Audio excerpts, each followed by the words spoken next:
AI. Olá a todos, sejam bem-vindos a mais um Decoding AI. Nós hoje temos connosco o Bruno Lopes e Silva, Head of Research and Development na Rails, do Centro Universitário e também Digital European Union Ambassador. E já vamos falar um bocadinho sobre o que é que tudo isto é. E vamos trazer hoje aqui um tema muito prático e muito relacionado até inclusive com a indústria, que é um bocadinho como é que na indústria, se olharmos para a indústria, se calhar a realidade que nós hoje vemos são dados caóticos e muitas vezes, se calhar antes falamos da implementação desta camada de IA, começamos ainda por, se calhar, falar daquilo que é um mito, que é a própria transformação digital, se calhar ainda nem foi feita ou ainda está a ser realizada. E, portanto, quanto mais falarmos daquilo que venha a seguir. Portanto, nem os dados estão devidamente, se calhar, muitas vezes organizados para serem utilizados e, portanto, se calhar vamos estar a tentar construir inteligência, muitas vezes, em cima do caos. Portanto, no episódio 2, qual é que é a ideia, mais uma vez, e vocês sabem, para quem nos está a ver ouvir, é sair deste hype, como sempre, e para o terreno, para o chão de fábrica, neste caso, portanto, falar destes sistemas desconectados, nas decisões feitas, no fundo, entre quem percebe da operação e quem paga a tecnologia. Portanto, Bruno, seja muito bem-vindo e, se calhar, começando já aqui por uma primeira parte, que é quase este choque com a realidade, não é? Porque nós hoje abrimos o LinkedIn e vemos todos os dias pessoas a falarem de modelos, mas mais do que falarmos de modelos, eu diria que se calhar é mais importante saber o que é que nós temos de construir ou qual é que é o problema que temos de resolver. Porque os modelos em si são quase uma commodity, não é? Se nós olharmos para o longo prazo, nós precisamos de perceber qual é o destino por onde nós queremos ir, independentemente do veículo que nós utilizamos para lá chegar, porque este veículo, na verdade, ele vai mudando consoante o tempo. Inclusive, se calhar um dia é um, e amanhã, se calhar até já pode ser outro. Portanto, há aqui uma espécie de obsessão, não é, da utilização da IA nas empresas. Agora, Bruno, quando chegas ao terreno, qual é a primeira coisa que tu encontras que, na verdade, ninguém fala? Antes de mais, agradecer o convite e por estar aqui convosco a discutir um tema que é tão relevante e acho que hoje em dia, e eu costumo fazer muito isso no meu percurso, que é trazer esta clareza. Ou seja, e esta clareza muitas das vezes, e tu referiste bem no início, que quando abrimos um LinkedIn, toda a gente fala da AI, toda a gente aplica AI, mas nós conseguimos ver quão raso muitas das vezes o discurso é quando vemos que a estrutura não está assim tão coesa. E isto para responder à tua questão, que eu acho que é, quando chegas a uma determinada fábrica, um shop floor, há algo que precisa de realmente ferramentas para conseguir incrementar sua capacidade produtiva. Porquê? Porque nós estamos a cada vez mais a competir num mercado muito difícil, num mercado que requer que nós sejamos o máximo otimizados possível, e isso significa uma coisa, significa que temos que ser o quê? Temos que ser focados e temos que ter um objetivo para tirar desses nossos algoritmos. Eu gostei bastante da tua analogia relativamente à ferramenta, que ela pode ser quase uma commodity e ser utilizada como nós quisermos, porque eu costumo dizer várias vezes que esta ferramenta, a IA, não é mais do que uma alavanca. E alavanca o bem, alavanca o mal, mas alavanca sobretudo aquilo que pode ser alavancado. E nós, para criarmos um sistema de IA robusto, ou de machine learning, ou... porque hoje é outra coisa que eu também gostava de deixar aqui a quem nos ouve, que hoje também chamamos IA basicamente quase a Generative AI, e nós temos muito mais do que Generative AI. Temos algoritmos, temos várias coisas que podem ser consideradas uma inteligência artificial, mas que muitas das vezes é esmagada com este conceito de Gen AI que hoje em dia temos no dia-a-dia e que fez com que houvesse este hype, tal e qual como tu referiste no início. Mas no fundo, quando nós chegamos a um chão de fábrica, o que acontece muito são sistemas destruturados. Ou seja, a fábrica é funcional, os equipamentos são produtivos, está tudo ok. Quando eu quero colocar aqui uma camada de inteligência para fazer uma data-driven decision making, para eu ter aqui algo que me possa realmente alavancar a minha capacidade produtiva e o meu negócio, muitas das vezes o que acontece é que há dados em Excel, há dados em softwares que não têm interoperabilidade, há dados segmentados e vamos imaginar num sistema de produção básico, ou seja, temos uma ordem de produção, temos um centro de trabalho ou uma pessoa que vai produzir qualquer coisa, temos dados de máquina, temos KPIs, e se nós formos a ver, para fazermos uma analogia, temos que ter um ETL básico em que organizamos toda a estrutura de informação para conseguir aglomerar, porque eu preciso de saber o quê? Este meu lote foi produzido no dia tal, que corresponde a determinada ordem de produção, que corresponde àquela temperatura que eu li que me pode ter causado o defeito. E isso, hoje em dia, requer que não vamos olhar já para a IA, porque se calhar até com um simples if eu consigo fazer algo que traga valor, e isso é outra coisa que nós podemos entrar mais a fundo de seguida, mas trazer algo que traga valor. Porquê? Porque eu preciso de correlacionar tudo. Eu não consigo tirar conclusões se eu não conseguir encontrar padrões. E depois temos aquela questão de correlação não é causalidade, e que nós muitas das vezes pensamos que é, mas isso também traz muita análise e muita diferença nesta postura. Mas não me alongando na minha questão, mas respondendo, o que normalmente encontramos tipicamente no chão de fábrica é esta intenção de fazer, que eu acho que é muito bom, mas a maior parte das nossas SMEs com uma capacidade de investimento limitada, o que acontece muitas das vezes é que é preciso mais do que isto, é preciso os pilares da indústria 4.0, os básicos, antes de irmos para o topo da cadeia, que é a inteligência artificial. Precisamos de automação interoperável, os dados a comunicar, os dados estruturados, porque depois há várias coisas a acontecer, temos dados, mas será que eu preciso desta granularidade toda? Vou para cloud, fico on-premises. Eu tenho algum fornecedor que é on-premises e não comunica com a cloud.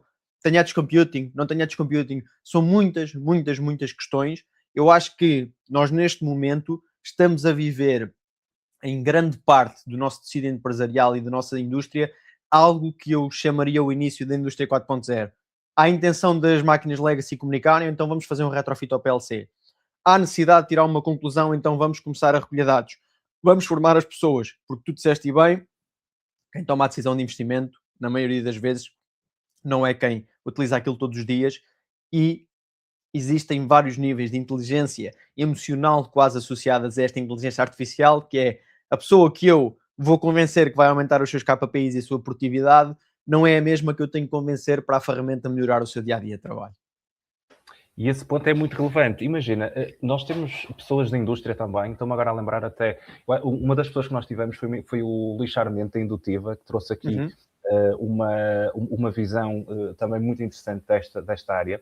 E se calhar, imagina, para quem trabalha na área da indústria, se tu tivesses quase que dizer assim uma base de trabalho, para quem está nesta fase, vamos chamar de transição digital, quais é que tu dirias que deveriam ser, digamos, os passos mais importantes? Imagina, se tivesses que vir aqui 2, 3 passos, digamos assim, uma espécie quase de roadmap macro, qual é que seria para chegarmos depois então a esta camada que nós queremos adicionar? Ok, então eu diria que eu costumo utilizar 5 passos maioritariamente. O primeiro de todos é começarmos a perceber qual é que é o nosso objetivo. Ponto número 1, antes de irmos a dados, antes de irmos a seja o que for. E porquê é que eu digo isto? Sabemos qual é que é o nosso objetivo, requer que nós foquemos as nossas lentes, ou seja, é sustentabilidade, é ganho de downtime, é incrementar o meu OEE, é reduzir o meu scrap rate, é fazer o quê? Porque há uma coisa que é transversal numa indústria, quando nós chegamos muitas das vezes, é Bruno, eu quero uma IA que me faça isto tudo. Não há uma IA que me faça isto tudo. Os algoritmos são diferentes, as ferramentas são diferentes, as abordagens são diferentes, e o que nós precisamos é por onde é que eu vou começar. Se eu não tenho capacidade de investimento infinita, eu tenho que me focar. Se eu tenho que me focar, eu vou perceber onde é que eu quero atacar. E isto faz que haja um trabalho pré de chamar empresas, de chamar especialistas, que é o que é que eu quero fazer? Ok, eu acho que este é o processo que tem mais impacto na minha empresa. Eu reduzir 2% de scrap rate neste processo pode-me aumentar, sem dúvida nenhuma, aqui a minha capacidade de investimento futura. Então é aqui que eu vou começar. Depois, ou seja, identifiquei o meu objetivo. Os meus equipamentos são interoperáveis. Eu consigo aceder aos dados dos meus equipamentos, aos dados das pessoas que interagem com os meus equipamentos em termos de manipulação, de novas receitas, mudança de molde, mudança de produto. Ok, eu tenho todos estes dados. Ponto número 2. Terceiro, eu tenho todos estes dados estruturados, porque isto é muito importante. Ou seja, primeiro tenho um objetivo, depois recolhi os meus dados, terceiro, tenho os meus dados estruturados. Quarto, e o que é muito difícil de fazer, e porque nós se calhar viemos aqui de uma premissa de, nos últimos anos, quase consultoria, e agora a passar para empresas hands-on AI. Porquê? Porque uma coisa é eu fazer uma consultoria e dizer, olha, isto pode ser feito assim, e este é o contexto, e esta é a premissa que aqui existe. Outra coisa é eu dizer, olha, estes dados, especificamente, vamos fazer uma proof of concept disto e vamos validar. Porque pode não funcionar. E este quarto passo é a parte mais importante. Pode não funcionar. E eu, como é que eu vejo, ou como é que eu tenho capacidade de investimento para SMIs? Se não funcionar, testamos a outra. Só que eu vou investir muito pouco, eu vou ver se não funciona, e se não funcionar, eu vou ir para... Eu vou tentar outra abordagem, porque pensem uma coisa, se eu vou estar 3 anos num projeto que chega ao fim e não funciona, nós vamos trazer aqui alguma coisa que é muito grave no nosso tecido de confiança, que é, eu já testei e aí aquilo não me acrescentou nada, não vou investir mais. Em vez de ser uma ótica de... Perde-se confiança, não é? Isso mesmo, em vez de ser uma ótica de eu testei pequeno, gostei, trouxe-me um retorno de investimento, investi mais um bocadinho, confiança, vou dizer ao meu colega, vou dizer ao meu vizinho, vou dizer ao meu concorrente, e isso é que nós precisamos para conseguir aumentar a adoção e, acima de tudo, aumentar a confiança. E este quarto passo seria a prova de conceito, ou seja, revendo os passos, recolha, objetivo, recolha, estruturação, prova de conceito, e depois a parte mais difícil, que é aí que eu acho que ninguém fala, que é Machine Learning ou AI Operations. Uma coisa é eu, no conforto da minha secretária, testar um algoritmo, encapsular o algoritmo, e ele até me faz uns outputs engraçados. Outra coisa, e eu fiz o meu doutoramento nessa área, eu trabalhei vários anos na indústria, propriamente dita em automação e robótica, antes de passar para a área dos dados, por isso, este conhecimento de automação, protocolos, comunicação, etc. Mas, quando vamos dar deploy a um modelo, imagine que eu treinei um modelo para uma máquina de injeção que trabalha no verão. Há determinadas temperaturas, há determinadas pressões, há determinadas partes químicas que o modelo não quer saber, sejamos sinceros, mas que o modelo é treinado num basal, ou seja, há quase uma fronteira de funcionamento que ele conhece várias coisas e não quero entrar aqui em especificidades, supervised, supervised learning, é só mesmo, há aqui um funcionamento que ele conhece que é o funcionamento ok, e se ele não estiver dentro deste funcionamento, temos aqui um possível problema, seja ele de qualidade, seja o que for. O que nós apanhávamos era que no inverno o modelo ficava obsoleto. Porquê? Porque, entretanto, a temperatura do ar arrefecia, a máquina compensava automaticamente mais temperatura para conseguir fazer a mesma injeção, e vocês dizem-me assim, o primeiro modelo não era bom? Era, naquelas condições. E por isso é que temos que ter vários modelos retreinados, as cadeias Contexto, a serem disparadas. É fundamental aqui.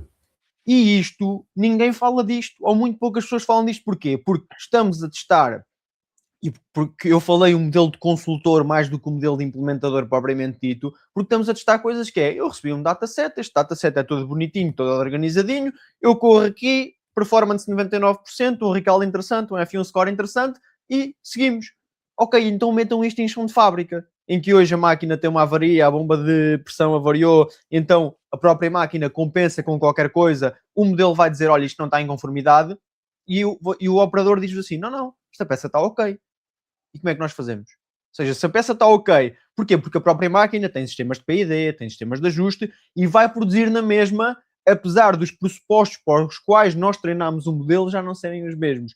E é este quinto ponto que eu acho que é essencial, e responder à vossa questão do quais são os 5 pontos essenciais, são estes. Tudo o resto é melhorias, é experiência, é começarmos a escalar. Mas para quem trabalha em indústria, e hoje nós temos uma indústria muito conhecido, eu sou da zona da Marinha Grande, por isso também tenho aqui algum conhecimento de indústria, porque nasci na indústria, mas nós temos uma indústria que não produz o mesmo molde durante 5 anos. Hoje produz um com uma produção de 3 dias, amanhã troca, depois há outro, depois temos outra coisa que varia, e isto faz o quê? Faz com que haja dificuldade em termos de sistemas que funcionem ao longo do tempo. E há uma coisa muito estudada hoje em dia, quem tiver interesse pode fazê-lo em pesquisar o Transfer Learning e o Federated Learning, ou seja, o Transfer Learning, temos marcas como a Volkswagen a trabalhar bastante nisto, porque o que acontece é que demora muito tempo a meter um modelo improdutivo em chão de fábrica. E o que acontece é que, entretanto, produz o carro, não é isto, mas há vários papers, entretanto, produz o carro e a equipa da AI ainda está a fazer os modelos. Eu acho que, finalizando os 5 pontos, eu acho que estes são os pontos mesmo essenciais de alguém que quer começar no chão de fábrica, de alguém que quer começar a meter alguma tecnologia, seriam estes 5 pontos do meu contributo.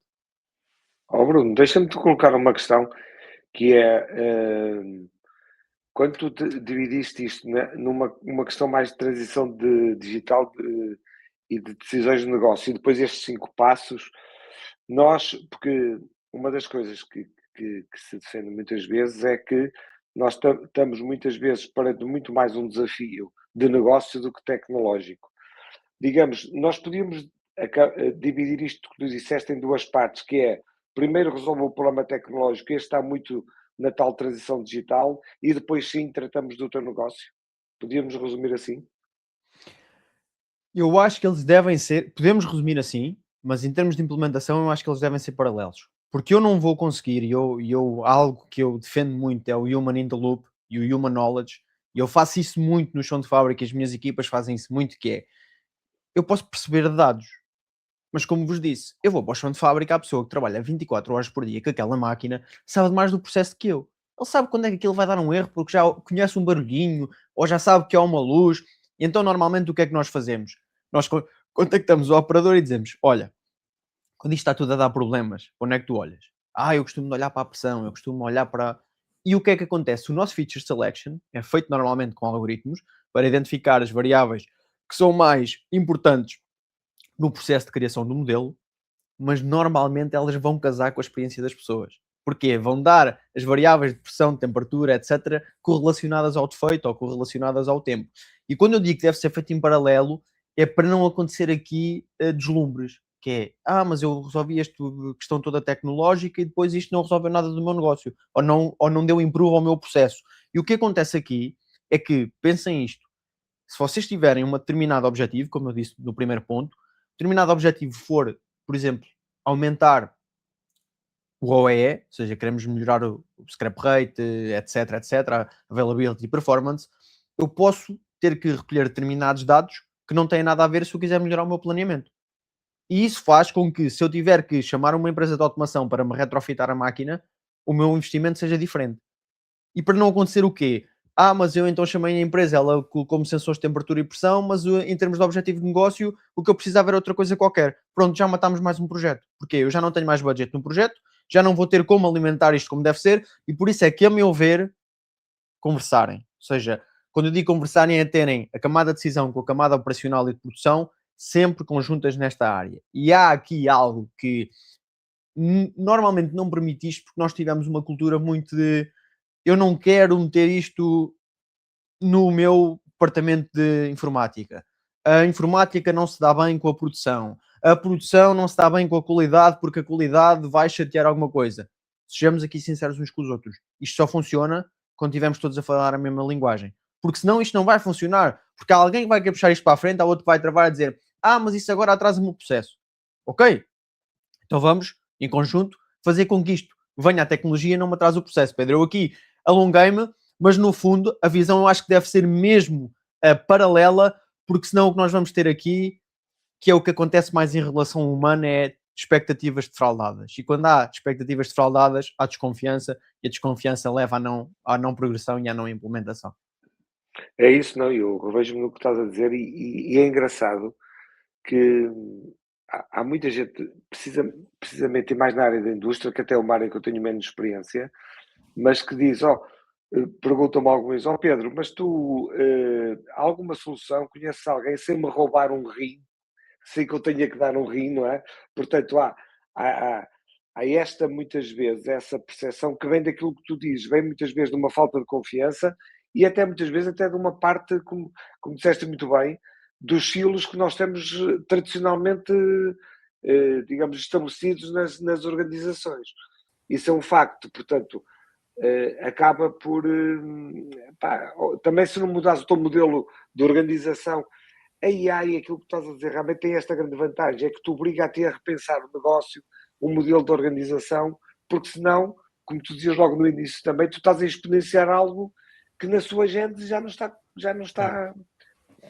É alavancar. Deixa-me só fazer aqui uma extensão, desculpa, só da questão do Pedro, que é precisamente esta componente da governance, que é onde é que, imagina, tu tens uma pessoa que entra com esta missão, este mandato de implementar esta transformação digital, no qual se inclui a... Qual é o governance, no seguimento do comentário do Pedro, que tu vês a acontecer numa organização na área da indústria? Como é que tu vês? Onde é que esta pessoa se situa? É um departamento à parte? Qual é o governance que tu vês de acordo com a tua experiência? Que melhores resultados pode trazer? A versão ideal ou a versão real? É porque há uma ideal e há outra que é possível nas SMEs. Qual é a real e qual é que seria a ideal, por exemplo?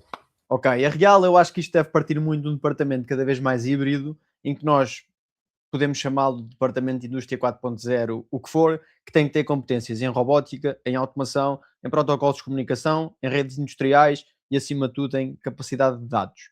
E nesse departamento ter alguém que não queira vestir o chapéu de supra-sumo, mas queira ter aqui o mínimo básico para cumprir os primeiros pontos que nós falámos atrás. Ou seja, eu acho que essa é o que deve ser. Porquê? Porque se chega lá um protocolo de comunicação, OPCOA, MQTT, AMQP, IoT, estes que referi, muitos deles, Se nós não conseguimos ir buscar os dados a isso, há logo um problema, vamos ter que contratar alguém, tem que vir uma equipa externa, tudo mais. Ou seja, eu acho que a versão base é quase estendermos os antigos departamentos de automação para automação mais IoT, mais etc. Essa é a primeira, e aí essa governance ser partilhada com diretores de produção, diretores de qualidade pelo menos, e aqui a parte, porquê? Porque já temos a competência digital, competência de implementar isto, e temos aqui a competência de base de processo. Numa infraestrutura ideal, com capacidade de investimento infinita, é quase meter esta área com a área também da ciência de dados. Porquê? Porque eu não gosto de dizer que a ciência de dados deve estar dentro da empresa, porque se calhar já estamos aqui a dispersar, mas havendo essa capacidade, eu acho que deve de haver alguma ciência de dados dentro da empresa, tendo em conta o que eu acabei de referir há pouco, que é o conhecimento dos processos. Porque eu posso ser muito bom em ciência de dados, mas eu não sou muito bom em ciência de dados em todos os processos que existem produtivos em Portugal ou na Europa. Eu acho que esse deve ser aqui o foco dentro daquilo que nós conhecemos como a nossa realidade em Portugal. Imagina, pegando no que disseste agora e olhando para uma empresa que, imagina, trabalha na área da indústria, e é uma empresa que, além do chão de fábrica, quer também não só focar-se nesta operação / produção, mas também nos outros departamentos da empresa, nos recursos humanos, na componente financeira, no marketing, na parte comercial.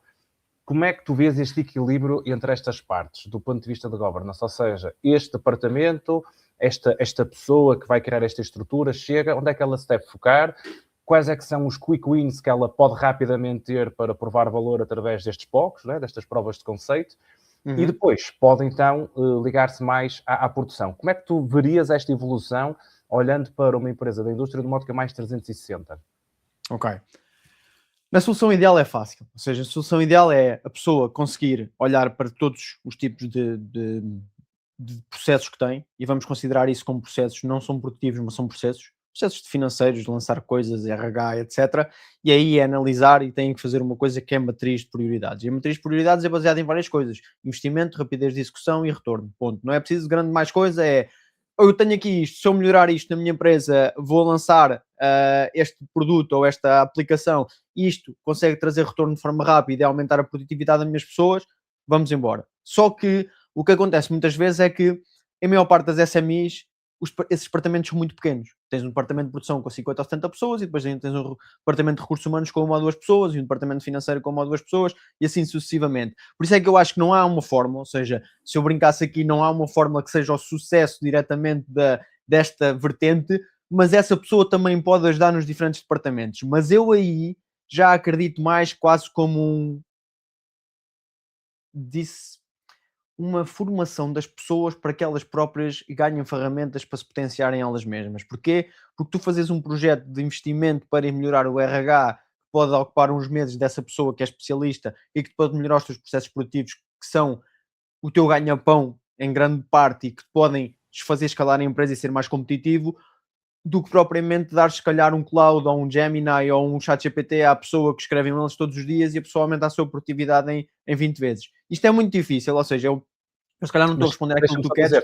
Mas criarias uma base comum para todos estes departamentos, ou seja, claro, quais é que seriam os teus guarda... Imagina, mais uma vez, para quem nos está a ver ou ouvir, e ok, eu quero implementar, quais é que seriam os guardrails que tu terias, imagina, para esta matriz de prioridade relativamente a estes processos com estes departamentos, antes de olharmos para o chão de fábrica? Que guardrails é que tu terias, por exemplo?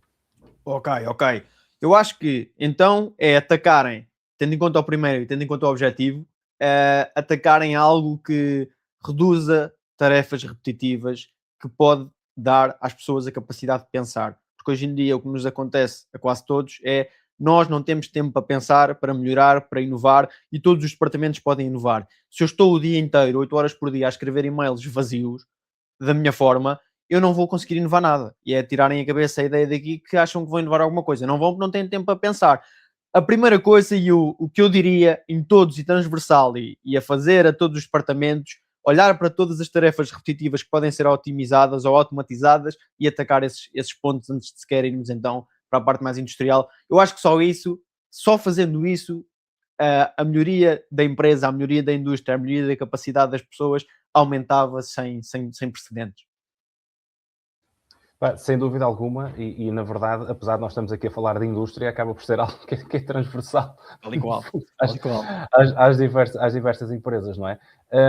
Ou seja, nós na verdade estamos aqui num contexto hoje bastante interessante, e tu acabaste agora de falar, dar tempo às pessoas para pensar.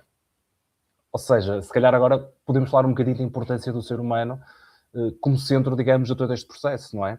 Como é que tu vês, de facto, então, este papel da pessoa, do seu conhecimento, da sua experiência, da sua intuição? Porque é que, de facto, a pessoa, se calhar, deve estar no centro deste processo? Porque é que a pessoa continua a ser um fator fundamental e crítico para que tudo isto funcione? Ok. Permitem-me só que eu vá buscar água, eu não sendo aqui força. Chato, interrompendo o nosso processo, claro, mas acho claro que é... sim. Há que hidratar, faz parte. Isso mesmo, que eu meto-me a falar e acaba por ser aqui mais complexo. Boa. Então, mas respondendo aqui à vossa questão, e peço desculpa também a quem nos está a ver, mas faz parte da hidratação, estamos aqui transparentes. Só complementando aquilo que disse o Marcos, que realmente quando tu falas na questão na governance, no real, no ideal, está aqui esta componente técnica, e tu antes disseste, o human in the loop, não é? Portanto, onde é que nós vamos então agora colocar isto, não é? Então é assim, porque, e acho que uma excelente questão, e uma questão que cada vez mais nós devemos ter em conta, porque o humano no loop, no centro, porque o humano. E eu sou muito mais defensor de uma indústria 5.0, com o human-centric, do que propriamente a indústria 4.0, porque já falámos daqui do conhecimento que eu trouxe, do conhecimento de processo, mas de todo o conhecimento. E acho que há aqui uma grande vertente, que é a vertente de nós trazermos ferramentas que quase que nos tornem super-humanos, e não sendo aqui romântico ou romantizar a questão, mas porque pensem uma coisa, isto é mais profundo do que a inteligência artificial. Nós somos todos bichos de hábitos, nós somos todos pessoas de relações comportamentais, nós somos todos pessoas com expectativas. E o que acontece é que eu vou melhorar a minha performance no trabalho quão melhor eu estiver apto para receber estas ferramentas. Se eu tiver contra estas ferramentas, pode vir o melhor diretor da AI, o melhor head of do que quiserem, impor-me ferramentas que eu não vou utilizar.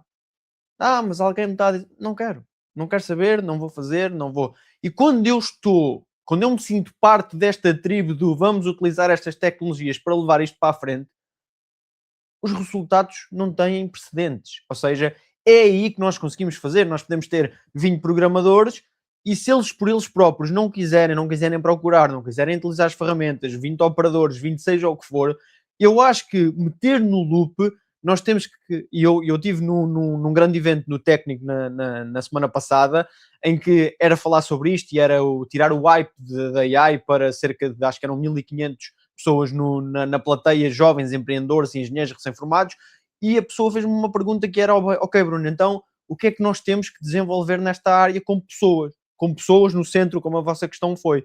E a minha questão foi duas coisas: têm que aprender sobre comportamento humano e têm que ter pensamento crítico. Sem essas duas coisas não vale a pena ter as ferramentas todas. Pensamento crítico porquê? Porque eu tenho que ser capaz de tirar conclusões daquilo que os outputs me dão, porque eu posso ter um data-driven system, se eu não souber pensar, eu vou ser um blind applier dessa resposta.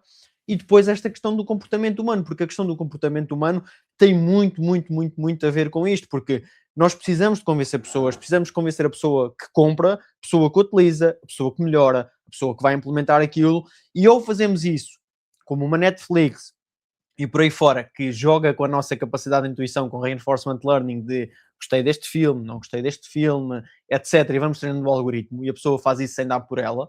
Mas porquê? Mas ela já quer utilizar a aplicação, e aquilo é um site que lhe vai melhorar. Isto, eu costumo contar isto muitas vezes, quem já me ouviu, eu falo muitas vezes, por exemplo, da Netflix cá em casa, em que os mesmos filmes na minha conta são todos visões a 45 graus, a pessoa escura, porque eu vejo muitos comentários, e o mesmo filme na conta da minha esposa é alguém a dar um beijo a alguém, muito romântico, em que o filme é o mesmo, ou seja, pode ser um documentário da Segunda Guerra, mas tem essa parte. Porquê? Porque isso é feito, essa relação humana de treino é feito de forma inconsciente. Mas nós, no nosso trabalho, ninguém nos vai conseguir convencer de forma inconsciente. Porquê? Porque nós é que somos donos e senhores daquele trabalho. E é por isso que eu acho que esta sensibilidade, esta transparência, este explicar, este desenvolver, este trazer às pessoas, e é aqui que eu quero acabar, trazer as pessoas no loop de desenvolvimento, é que faz com que elas se sintam parte da tribo e contribuam. senão o que vai acontecer é vão ver isto como aquilo que me vai roubar o trabalho, aquilo que me vai destruir o futuro, aquilo que vai qualquer coisa, em vez de, não, espera lá, este software é muito bom, porquê? Porque eu estive lá, eu fiz parte do loop de desenvolvimento. E quando eu faço parte do loop de desenvolvimento, a minha percepção muda completamente, e é com isto que eu quero acabar de responder à vossa questão, focado na pessoa sim, porque precisamos das competências e porque precisamos da pessoa para continuar a implementar a tecnologia no futuro. Sim. Ou seja, é um empowerment das pessoas, não é? É um empowerment que efetivamente faz. Eu tinha uma questão no seguimento disto, Pedro, não sei, força. Não, era só um comentário e pergunta, porque é também uma área que nós já temos refletido bastante aqui e que é interessante, porque nós, ao fim e ao cabo, estamos aqui com duas áreas e um dos grandes desafios é esse, como é que eu vou articular essas duas áreas, não é? Que é uma área de muita tecnologia, se quiserem, de muita matemática, não é? Mas, como diz o Bruno, e nós temos de trazer as pessoas, mas nós desde Freud que sabemos que nós estamos completamente que nós não mandamos em nós próprios, digamos assim. O que manda em nós é o nosso inconsciente. Portanto, isto é uma ferida que nós temos aberta do ponto de vista evolucionista da humanidade. E realmente, nós estamos a avançar com uma coisa, porque a inteligência artificial é 100% racional. Portanto, todas estas soluções, todas estas arquiteturas que nós queremos têm uma base racional grande e depois temos que conquistar as pessoas por tudo aquilo que elas não são racionais, não é? E realmente o grande desafio está nesta articulação Era aí que eu queria chegar, Pedro. Se calhar, permite que era exatamente aí que eu queria chegar, que era, de um ponto de vista prático, então, como é que nós fazemos isto? Vamos dar aqui mais uma vez, para quem nos vê ou depois irá ouvir, que é, criamos focus group para resolver um determinado... Imaginemos que, por exemplo, vamos olhar para o departamento de marketing, por exemplo. Temos 15 pessoas na equipa de marketing, então nós vamos trabalhar um focus group com a equipa de marketing, vamos envolvê-los em definir, olha, que tarefas é que são repetitivas, quais é que vamos priorizar em função da matriz de prioridades, Bruno, que referiste há bocado, e depois vamos, de certa forma, envolvê-los no processo que vai levar a um output que eles vão utilizar, que vão testar, e que depois, se resultar bem, eles próprios vão escalar. Ou seja, era assim que tu vias, de facto, esta perfeitamente, bem lido. Ou seja, tocando nos pontos todos, porque eles próprios depois vão escalar, ganham a competência, ganham a vontade, ganham o processo. Acima de tudo, ganham o processo, ganham o que é que eu preciso para fazer isto. Ok, os meus dados não são de máquina, mas são de ads, de investimento, de retorno da campanha. Mas porque pensem no fundo, a matriz, a framework, quando eu digo, e volto a frisar, que isto é uma alavanca, ela é agnóstica ao que nós estamos lá a meter. É a mesma coisa. São dados, identificar padrões, criar qualquer coisa, tirar um output. Seja ele de máquina, seja ele de marketing, seja ele de investimentos, seja ele do que for. E acho que é isto que as pessoas vão ter que perceber, porque isto faz com que as pessoas pensem, em vez de ser como é que eu vou utilizar isto, pensarem a parte mais importante o que é que eu preciso construir para que eu possa utilizar isto. E acho que é aqui que está a diferença. As pessoas pensarem em IA, ou machine learning, ou o que for, não é pensar o algoritmo. Isso qualquer dia já a própria IA faz isso automaticamente. Estamos cada vez mais a ver, agora cloud code e etc. Agora, a melhor pergunta, a melhor estruturação, a melhor feeding desta IA é com que nós tiramos o melhor output. E as pessoas têm que aprender a pensar IA. Quase não tanto a desenvolver, isso fica para os malucos como nós, e passo a expressão, mas para as pessoas que gostam realmente deste tipo de tecnologia, e pode haver muitos mais, e espero que haja muitos mais, mas para o utilizador normal, que pelo menos aprenda a pensar esta situação lógica, eu acho que isso é muito, muito, muito importante.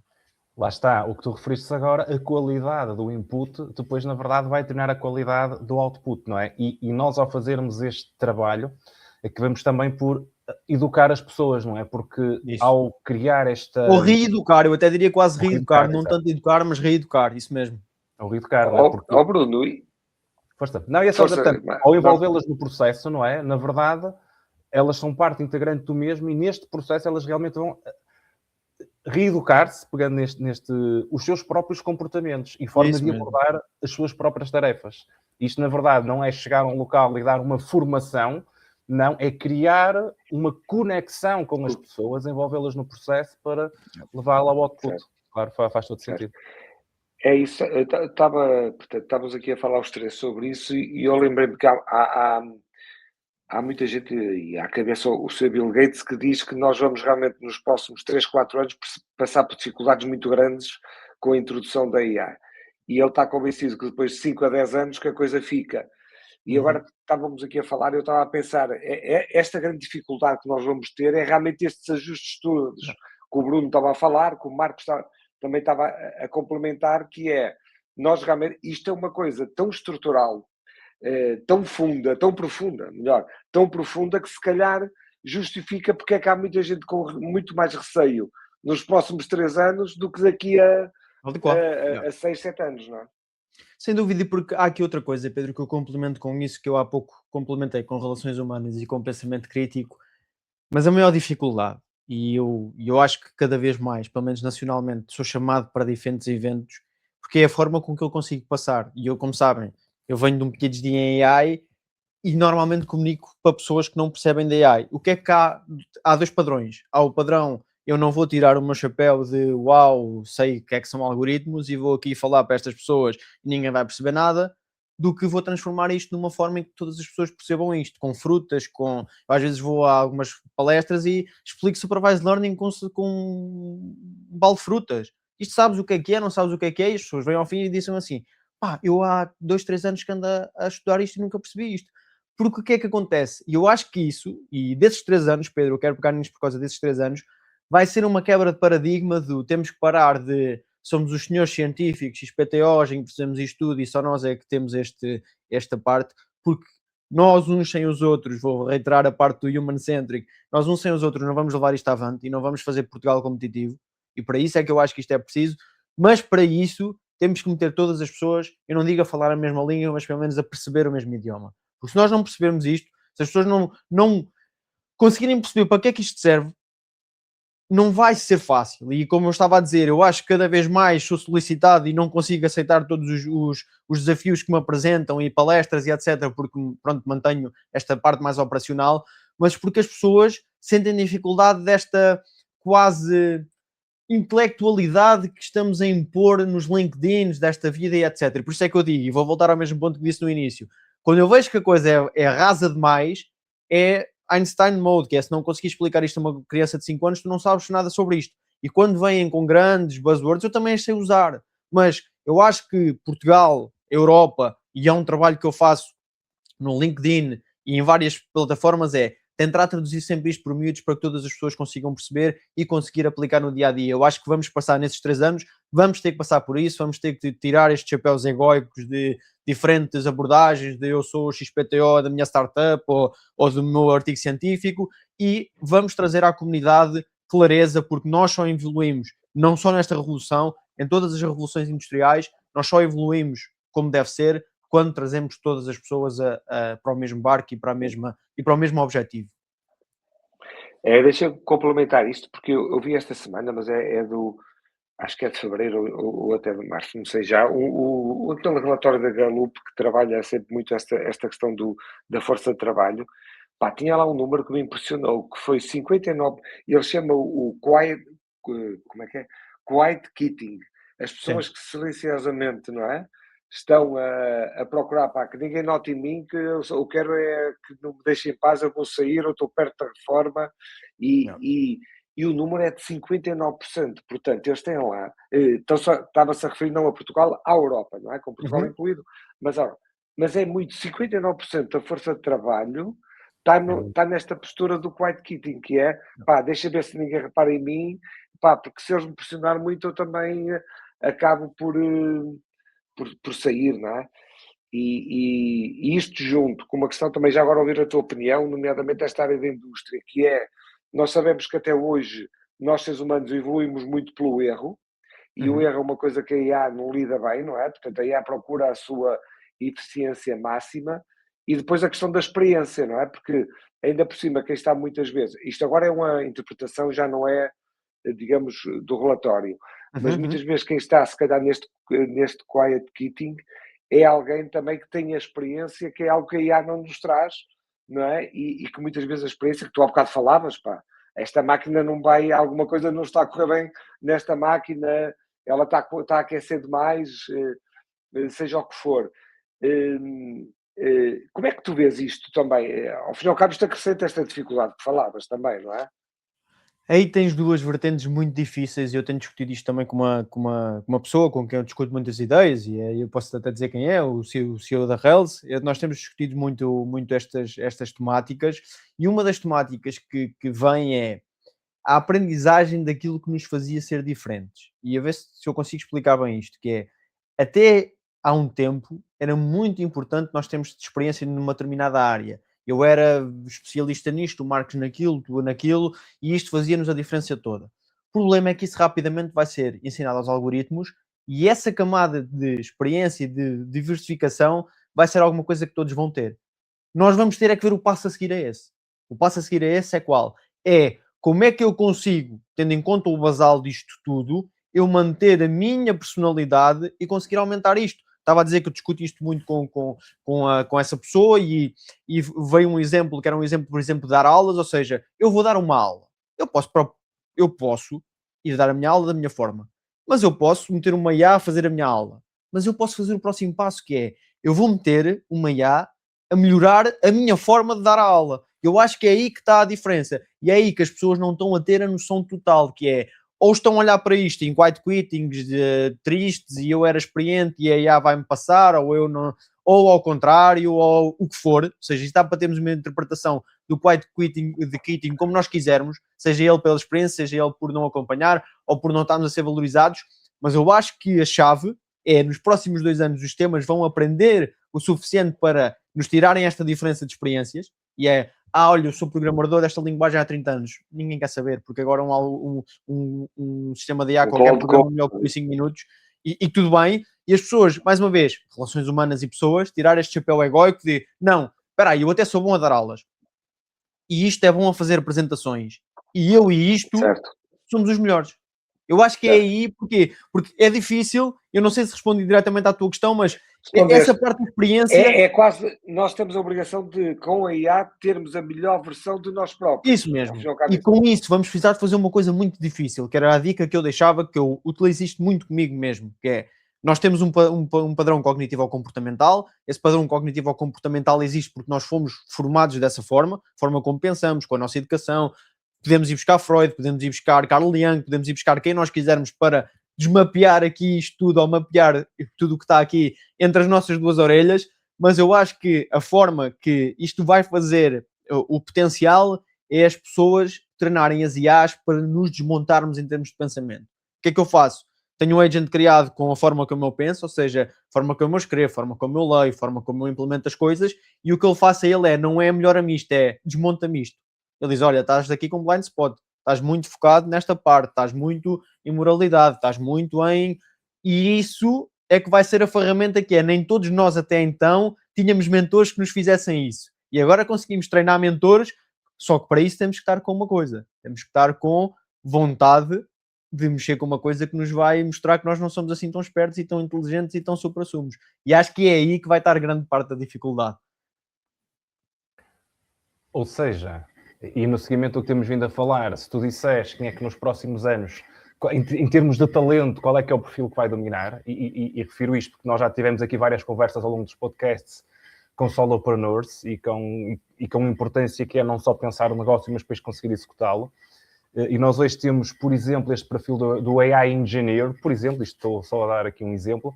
Então, qual é que tu achas que a nível de talento, o que é que vai ser mais relevante nos próximos anos? Isto é quase uma provocação, não é? No bom sentido que é, vai ser este AI Engineer ou vai ser realmente a pessoa que entende o negócio, que entende os dados, consegue fazer a tal matriz de prioridades?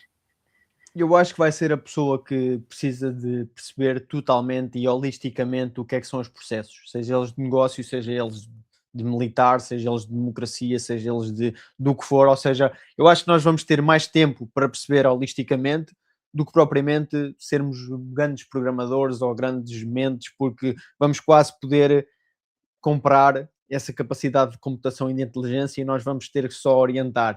Agora, o que é que isso requer? Requer uma coisa muito difícil e eu posso-vos dizer que eu acho que aprendi mais, apesar de ter feito um percurso de excelência, considerava eu, pelo menos pelo que tenho atingido e sido reconhecido na licenciatura, no mestrado, na parte científica, na indústria, etc. Tenho colocado carga, e não digo de excelência pelo que atingi, mas pelo menos pela energia e as horas que dediquei às coisas que tenho feito. Mas, acima de tudo, eu acho que desde que eu concluí os ciclos de estudo normais, tenho aprendido mais com filosofia, com comportamento humano, com ferramentas de comunicação, e isso é difícil de dizer assim, então, mas tu investiste 15 anos nisto, eu não estou a dizer que perdi nada do que aprendi no outro lado. A questão é, isso com estas ferramentas filosóficas de reflexão, de saber pensar, de saber comunicar, de saber ouvir os outros, de saber colocar no papel dos outros, e não digo isto como um clichê, mas como realmente uma ferramenta, eu acho que isso vai ser a diferença. Vai ser, ok, eu consigo implementar rapidamente, mas isso tenho os meus agents, mas eu preciso de me sentar com o CEO, que é uma pessoa carrancuda, ou que é uma pessoa muito fixe, mas não vai investir, ou que até é um que tem capacidade, mas depois o diretor da IT está contra ele, e então eu tenho que resolver ali a quesilha entre diretor da IT e CEO para ter um investimento. Eu diria que os solopreneurs e tudo isso vai passar muito por esta capacidade de ser alguém que consegue perceber realmente como é que aquilo que ainda não é terceirizado funciona, e o que nós nunca vamos terceirizar é estas relações e este funcionamento societário de interligação e de comportamento tribal que vem desde o tempo do desenvolvimento da humanidade. Ou seja, é como se nós tivéssemos o barco, montar o barco é quase a execução técnica, vamos lhe dizer assim, mas depois falta o astrolábio, não é? Falta, ok, isso mas mesmo, agora para onde é que o barco vai? Porque nós temos de interpretar as estrelas, temos de interpretar o mar, temos de interpretar, no fundo, tudo isso, não é? Isso mesmo. E em conjunto. Exato. Ao fim e ao cabo, esta é uma das grandes vantagens da inteligência artificial também, é deixar-nos tempo para aquilo que tu disseste realmente, Bruno. A inteligência artificial, uma das questões que nos vai proporcionar é mais, com a questão dos agentes, da resolução mais rápida e do trabalho mais rápido com os dados, etc., que falamos até agora, vai deixar também realmente mais tempo para tu poderes pensar e fazer aquilo que, se calhar já não tens que pensar em 100% dos problemas, não é? Só pensas em 10%, mas são aqueles que exigem, que são os complexos, que te vão dar a vantagem, não é? Que te vão dar a vantagem competitiva. E isso é realmente uma área fundamental. Agora, a minha curiosidade é se nós vamos ter esta capacidade de fazer este ajuste, não é? Porque não é fácil. Eu não sei, quando estamos a gravar isto, vai ser um artigo meu na revista portuguesa da Associação Portuguesa de Qualidade. E aquilo é muito por engenheiros, por pessoas mais de raciocínio. Então, de propósito, resolvi fazer um artigo baseado na filosofia, não é? Eu não sei minimamente como é que vai sair e qual vai ser a reação. Mas tem muito a ver com isso que tu disseste, porque também uma coisa que nós já afirmamos aqui várias vezes, nós nunca fomos tão pouco humanos como somos hoje, e a IA pode-nos dar a oportunidade de nós nos humanizar mais no nosso trabalho. Verdade. Se calhar tem aquele caminho que nós falamos há bocado, vamos precisar de anos para fazer esse caminho. Normal. Sabemos nós aproveitá-lo, não é? Agora compete-nos a nós se vamos aproveitá-lo ou não.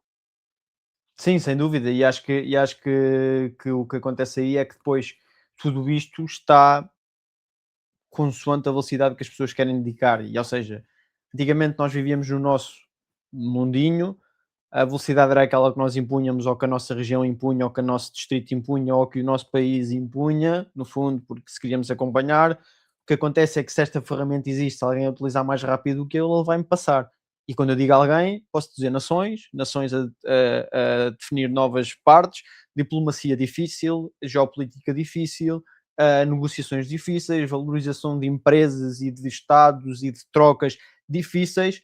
E isto é muito simples, e nós estamos aqui a falar disto, e eu gosto da forma que estamos a falar, que é de uma forma leve, mas se nós quisermos realmente entrar numa parte mais séria e numa parte de fazer a diferença, nós vamos mesmo ter que acelerar, e nós, pelo que tenho visto até então, nem sempre temos esta cultura de aceleração dentro de nós, porque era tal coisa, eu se não fizer, fica ali a meio, entre a tabela, entre o número 1, e eu gostei do CEO, salvo erro, da Anthropic, ou acho que foi da Anthropic, que disse há 2 semanas atrás, é muito fácil ir do último ao segundo lugar, mas entre o segundo e o primeiro, cuidado. É que está a dificuldade. E isso diz muita coisa. Aproveitando isso para te fazer uma pergunta, já que nos estamos a aproximar do final, como é que tu vês o papel da Europa, agora mais nesta questão geopolítica, geoestratégica, como é que estás a ver este papel da Europa e estarmos a perder um bocado o caminho? Tu achas que é recuperável? Como é que tu vês este papel? Mas mais na parte IA ou mais geopoliticamente? Mais na parte da IA. É assim, mais na parte de IA, nós se calhar perdemos já algum tempo aqui ultimamente com a questão mais de regulamentação e tudo mais, mas eu não vejo uma grande perda, porque a rapidez vem das pessoas que a vão desenvolver, não é a Europa a soberania que a vai desenvolver, são as suas startups, as suas empresas, o seu mercado, e eu acho que isso, visto que a tecnologia está tão rápida, se recupera rápido. Eu acho que vai ter é que haver aqui uma vontade, e nós tivemos agora o EU Inc., que vai sair dentro em breve, é uma informação que já é pública, eu posso aqui partilhá-la, apesar de ser uma informação que eu já tenho há algum tempo pela parte do Digital Ambassador que o Marcos falou há pouco tempo, mas este EU Inc., o que vai ser expectável se ele passar no Parlamento, é que o que aconteça é, nós vamos pedir a poder abrir uma empresa europeia, e essa empresa vai funcionar com os 28, ou seja, o 27 mais 1, não vai cumprir as leis do próprio país, cumpre as leis europeias, a única coisa que ela tem é as leis laborais do próprio país, mas podemos ter em Portugal algo europeu com stock options, que é muito difícil hoje fazermos em Portugal, com toda essa parte. Eu acho que é esse tipo de ações, não sei se é esta, não estou a defender esta propriamente dita, mas eu acho que é esse tipo de ações que vai fazer com que o tempo seja recuperado, e como o que foi perdido foi tecnológico, ou seja, é claro que não vamos ter data centers como têm as Nvidias desta vida, data centers não, mas GPUs e CPUs disponíveis, mas eu acho que em termos de mercado nós conseguimos rapidamente recuperar, tendo em conta que a ferramenta não fez o tempo que nós perdemos, a ferramenta ganhou tanta velocidade que nós podemos fazer isto à parte. Temos é que ser muito mais focados, muito menos burocráticos e muito mais capazes de manter um ecossistema em crescimento. Eu acho que essa é a minha visão relativa aqui à parte IA, mas acho que não vamos tarde desde que o foco seja bem utilizado. Porque temos muitas pessoas capazes, temos muitas pessoas capazes realmente de fazer a diferença, se isso vê-se. Não é? É engraçado, estavas a dizer das empresas, porque também é verdade. Não é? Nós vamos muito, quando falamos da energia estratégica para os países, não é? E os Estados Unidos têm 25% do PIB mundial, a China tem 17,5%, só que depois, nós já falamos disto aqui, Marcos, também, já não sei com quem, mas nós depois somamos as 50 ou 60 maiores multinacionais americanas e elas dominam 60% do PIB mundial, não é? Portanto, há aqui um folclore político que atua, mas a camada que cria realmente a riqueza e que cria este caminho tecnológico é uma camada que muitas vezes não está visível, mas que está lá e pode ser por aí que a Europa realmente...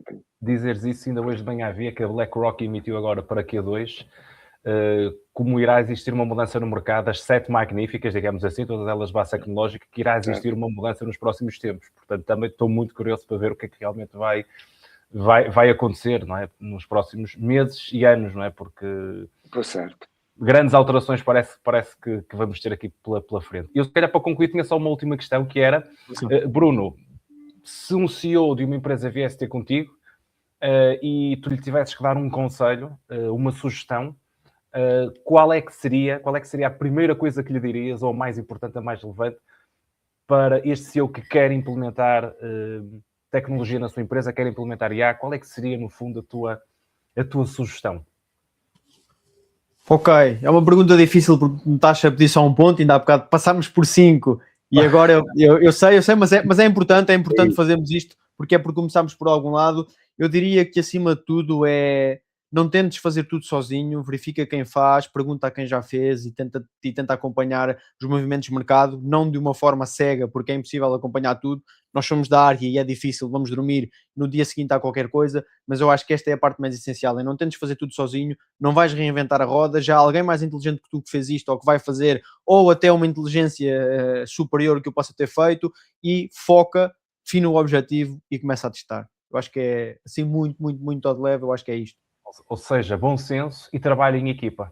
Trabalha com outras pessoas para em conjunto chegarem a uma solução e quebra aquele paradigma de antigamente tínhamos tudo isto, porque se o Pedro era meu concorrente eu não lhe ia dizer nada. Não, Pedro é meu concorrente, vamos nos juntar, vamos perceber como é que isto potencia o mercado português e o mercado europeu, porque senão nós vamos realmente ser comidos por todo este leque de pessoas que estão a ser mais rápidos do que nós e não estão aqui a medir se o Pedro fatura mais 1% que eu ou 2% que eu. Eu acho que essa é uma parte difícil na nossa genes e no nosso país, mas vamos ter que perder essa vertente. É o momento. Agora, tu falaste de Portugal agora, não é? No fundo, quase tornamos aqui Portugal nesta nova era dos descobrimentos, digamos assim. Isso mesmo. Não é de certa maneira. Bruno, chegamos ao fim. Pedro, não sei se tens mais algum comentário. Impecável. agradecer imenso a tua presença e o valor que criaste para nós, para a audiência e os insights que trouxeste. Acho que foi uma conversa muito rica, muito interessante. Muito boa. Que vai seguramente ser bastante relevante para quem nos for ver ou ouvir. Portanto, Bruno, uma vez mais, muito obrigado. Obrigado pelo convite. Para quem nos está a ver ou ouvir já sabe, nos pode seguir no nosso canal YouTube, podem subscrever o canal para estarem sempre a par dos novos conteúdos e também no Spotify e no LinkedIn. Obrigado e até breve. Muito obrigado. Até breve.